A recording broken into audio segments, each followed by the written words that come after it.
আসসালামু আলাইকুম viewers, welcome to my new blog video. জানি না আমার এটা সুন্দরভাবে এডিট হয়েছে কিনা ভিডিওটা, তারপর আমি চেষ্টা করেছি। আজকে হচ্ছে গিয়ে বাইরে যাব, কিছু কেনাকাটা করব।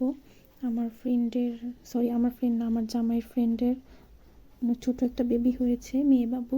ওকে আমরা এখনো দেখতে যাই নাই, ওকে আমরা দেখতে যাব। এই জন্য ওর জন্য কিছু জামা কাপড় কিনবো, মানে ওর জন্য গিফট কিনবো আর কি। তারপর আমাদেরও সংসারে কিছু কেনাকাটা আছে, এগুলোও কিনবো। তারপর প্রথমে গেলাম হচ্ছে গিয়ে আলিফ শোরুমে, এখান থেকে বেবির জন্য জামা কিনে তারপর রাস্তার পাশেও কিছু দেখতেছিলাম।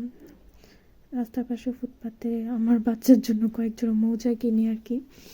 তারপর এখান থেকে যাই আমার হাজব্যান্ডের পরিচিত একটা চশমা দোকানে, ওইখানে গিয়ে চশমা কিনি।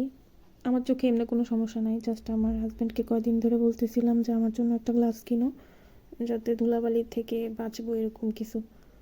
তারপর আমার জন্য চুজ করে একটা চশমা, তারপর ওইটা কিনে আসা পড়ি। বাসায় আসি না, এখান থেকে যাই আবার ফার্নিচারের দোকানে। আমাদের সংসারের জন্য কিছু কেনাকাটার দরকার, একটা আলমারি দরকার, তারপর আমার একটা পড়ার টেবিল দরকার, তারপরে ইনার জন্য একটা কর্নার কিনবো, এখানে ইনার খেলনা টেলনা রাখবো বা কিছু শো পিস সাজায় রাখবো, এরকম একটা কর্নার।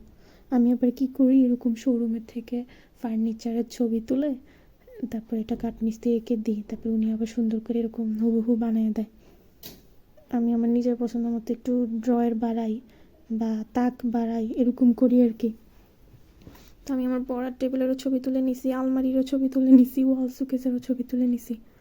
এরপর হচ্ছে গিয়ে আমরা ছন্দু একটা হোটেলে বসি, এটা কুমিল্লার মধ্যে একটা হোটেল, ছন্দু হোটেল। এখানে খাবার আবার মজা আছে। এখান থেকে চাপ আর নান পার্সেল নিয়ে নিই, আর হচ্ছে দুজনে বসে দই খাই। আর আমার বাচ্চাকে হচ্ছে ওর দাদু বাসার থেকে আবার নানু বাসায় নিয়ে যেতেছি। আমার বাবার বাড়ি শ্বশুর বাড়ি খুব কাছাকাছি, তো মানে যে কোনো সময় আসা যাওয়া করা যায়। তো ওকে ওর দাদুর বাসায় ফুপ্পির কাছে রেখে আমরা বাহিরে গেছিলাম। আর আমার মেয়ে দিকে অবাক হয়ে গেছে, কিরে মাম্মি তো সবসময় মাস্ক পরে থাকতে বলে, আজকে খুলে দিল কেন। এরপর বাসায় এসে পড়ি, তারপর পার্সেলের খাবারগুলো খাই আমি আর আমার মেয়ে। ওকে, আল্লাহ হাফেজ।